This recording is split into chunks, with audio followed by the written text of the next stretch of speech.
Estem davant del Museu del Mar, de la Cala Gran de Lloret, i nedem cap a l'Ajuntament, a pocs metres de la platja. Roques? No, no són roques. És una estructura submergida feta d'obra.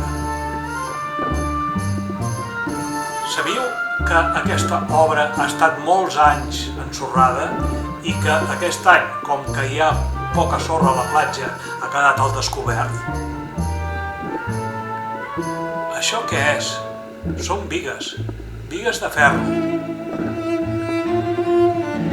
Són raïls de tren. Hi ha dues versions del motiu d'aquesta estructura feta al costat de la platja.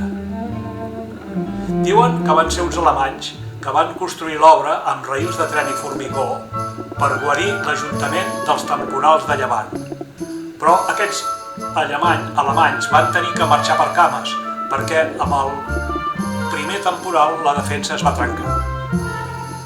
Uns altres diuen que era una passarel·la paral·lela a la platja feta per descarregar els vaixells. Això era en el temps de les drassanes de Lloret, a principis del segle XX.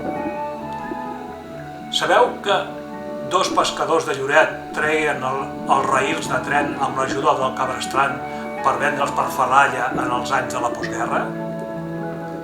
Algú pot donar més informació sobre aquest tema? Gràcies.